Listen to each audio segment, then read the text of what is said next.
Jamaica Defense Force, JDF, has acknowledged an incident seen on a video that is circulating on social media involving soldiers at a checkpoint in the Denham Town Zone of Special Operations yesterday. The JDF said in a statement today that it has launched an investigation into the matter and committed to ensuring that appropriate actions will be taken as deemed necessary. The JDF continues to urge residents of communities within which the security forces are required to operate to cooperate with their personnel as they seek to ensure the safety and security of citizens within these spaces. The JDF says it is committed to working with the Jamaica Constabulary Force, JCF, in re-evaluating how the challenges in the community may be better managed. The JDF invites anyone with information relating to this or any other matter of a security nature to call the JDF tip line at 876-837-8888.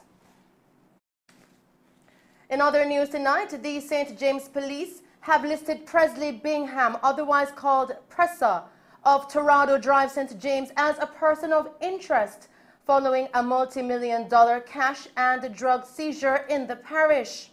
Meanwhile, 43-year-old Oral Johnson of Garden District, Westmoreland, has been arrested and charged following the seizure of approximately 24 pounds of cocaine in Coral Gardens, Montego Bay, St. James.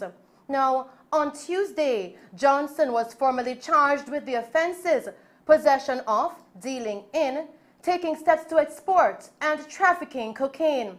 Reports coming into our news center are that on Tuesday, April 26, Johnson was driving when the motor car was intercepted by the police in the Coral Gardens area of the parish. Now, during a search of the vehicle, the cocaine that has an estimated street value of $550,000 or 82.5 million Jamaican dollars was found and seized. Johnson was then arrested on reasonable suspicion of breaches of the Dangerous Drugs Act.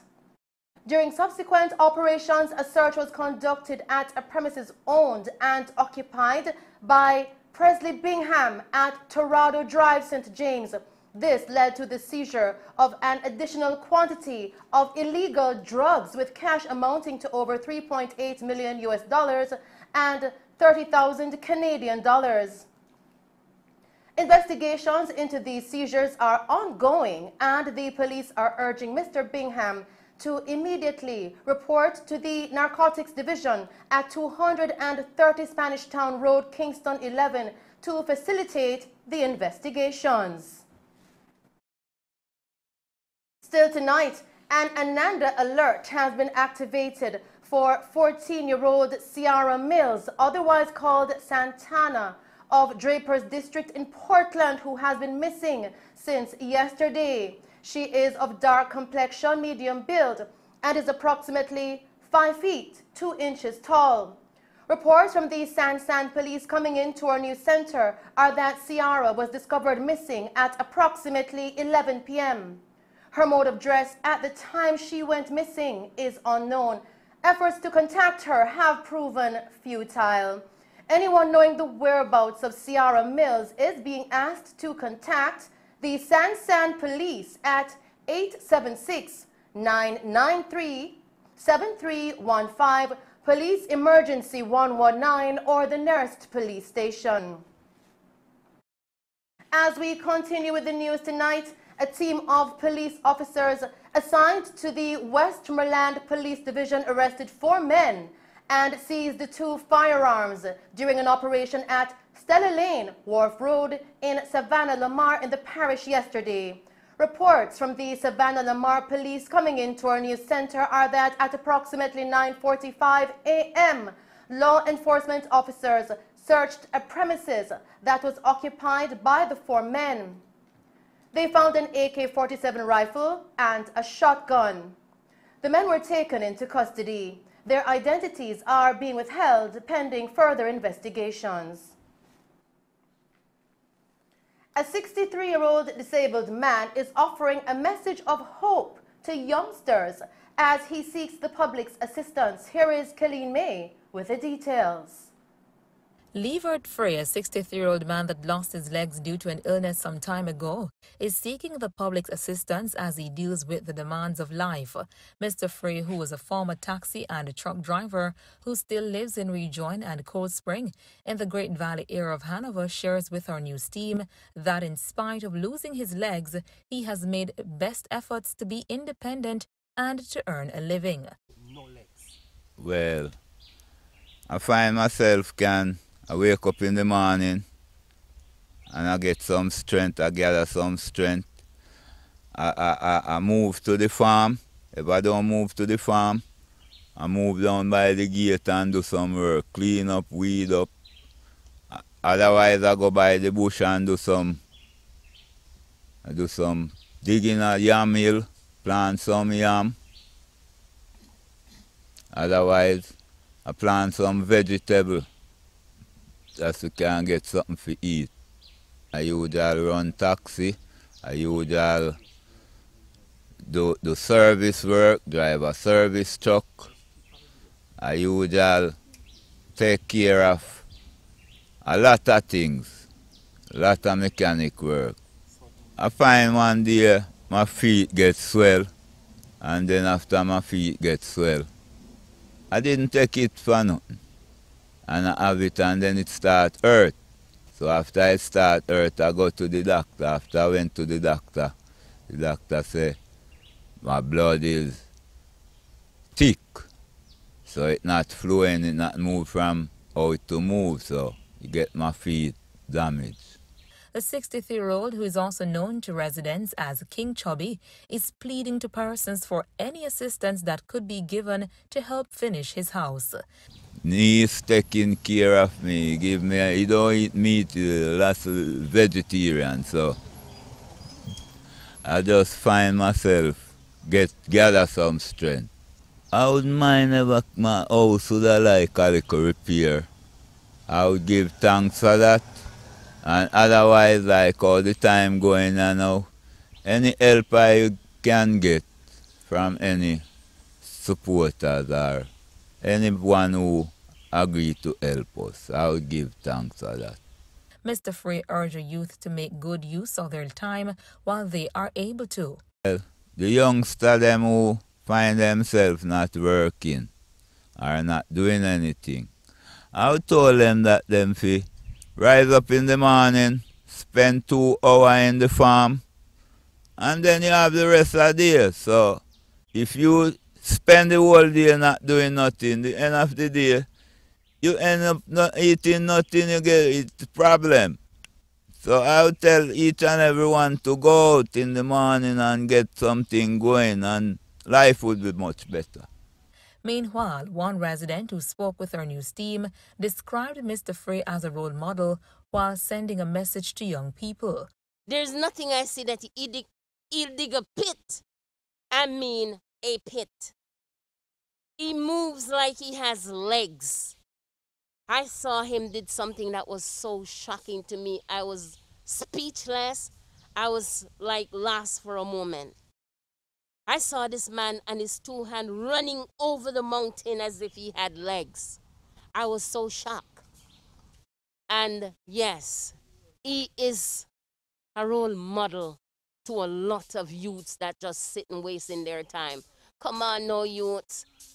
Even if you don't own land, you can go and try to help a neighbor who needs some assistance instead of staying on the roadside, wasting your time, digging out your middle, rubbing up a spliff just to get high in a supply. That doesn't make no sense.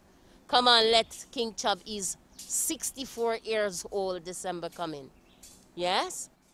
And he can teach you a lot. He has that motivation to work and never stop working. Come on, youths. You have a lot of strength. The Most I call upon the youths because they were strong. Stop wasting your life. Stop wasting your time. Together we're strong.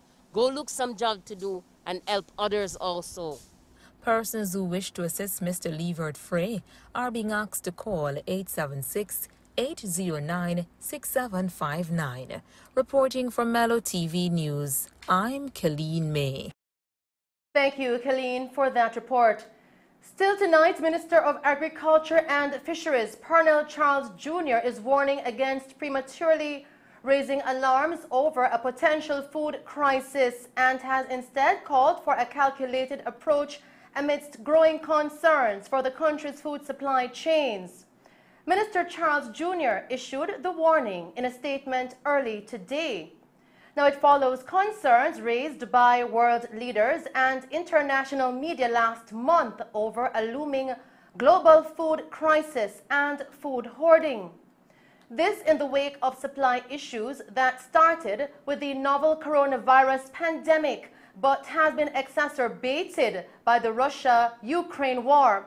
However, Charles Jr. says the country is not currently experiencing a food crisis and he does not anticipate one in the near future. In times of challenge, the minister said the right approach is to be steady and deliberate. Minister Charles Jr. said, quote, "It is essential for us to be strategic, aware and careful in our utterances about the potential crisis, as that could lead to premature uncertainty that overshadows our focus on being prepared." End quote. He also added that the country recently recorded the highest levels of domestic crop production. Minister Charles Jr., however, acknowledged risks that he said will impact the inflow of goods, particularly those used in the manufacturing sector. Still making Mello TV News, Minister of Tourism Edmund Bartlett has called for a full debate at the United Nations and relevant agencies on the challenges to tourism recovery arising from the COVID-19 pandemic. Minister Bartlett said the discussion should focus on resilience building through funding for small island developing states, SIDS, that are highly tourism dependent but weakly resourced. He noted that the issue of supply chain disruptions in terms of goods and services, as well as human capital, due to the COVID-19 pandemic has made the prospects of an equitable recovery challenging. Mr. Bartlett was delivering his keynote address at the United Nations General Assembly Roundtable yesterday under the theme, "For People, Leaving No One Behind Through Inclusive Tourism." It was part of the General Assembly's high-level thematic debate on putting sustainable and resilient tourism at the heart of an inclusive recovery held at the UN headquarters in New York. We turn our attention now to tonight's COVID-19 update, where Jamaica yesterday reported 123 new cases of COVID-19, increasing the total of confirmed cases reported on the island to 130,596. According to the latest statistics from the Ministry of Health and Wellness, the country also reported 2 additional virus-related deaths. The death toll since the start of the pandemic now stands at 2,972. The country also recorded 170 new recoveries, increasing the total of recovered persons now to 84,044, while there are 990 confirmed active cases on the island. Now, of the newly reported cases, there were 74 females and 49 males, ranging in age from 1 day to 108 years. In tonight's COVID-19 parish breakdown, Kingston and St. Andrew recorded 31 cases, St. Anne recorded 17 cases, Clarendon recorded 7 cases. Manchester recorded 5 cases, St. Catherine recorded 26 cases, St. James 19 cases, St. Thomas 5, Trelawney recorded 4 cases, Westmoreland recorded 6 cases, while St. Elizabeth, Portland and St. Mary recorded 1 case each.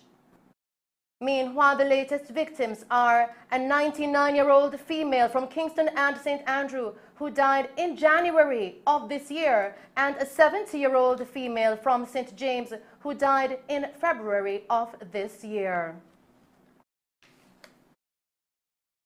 Continuing with the news tonight, 1,000 additional surgeries will be conducted in the public health system over the next 10 months under a special initiative called Code Care. Minister of Health and Wellness Dr. Christopher Tufton said that the intervention is aimed at clearing the backlog of elective surgeries in many hospitals due to the coronavirus COVID-19 priorities. He said that since March 2020, many hospitals have had to suspend the normal processing of elective surgeries, which has resulted in the extension of the length of time that persons wait for these operations, sometimes up to 2 years. The longest wait periods are for cataract, ophthalmology, oral cancers, sinus cancers, thyroid cancers, cholesteatomas, ENT, pterygium, arthroplasty, and undescended testes. Dr. Tufton was making his contribution to the 2022 to 2023 sectoral debate in the House of Representatives yesterday. He said that the government will be working with healthcare professionals across the diaspora who visit Jamaica for special surgery sessions to provide more efficient arrangements and access to hospital facilities and target elective surgeries with the longest wait.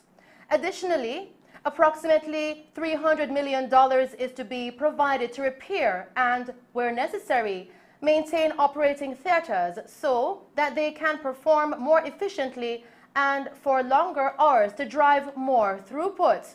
The ministry will also partner with private sector health facilities to provide surgery and recovery spaces to augment existing facilities. Code Care will be planned and executed by the Office of the Chief Medical Officer. And those are the stories making news. We'll now take a break and then join Christopher Scott with the latest in sports.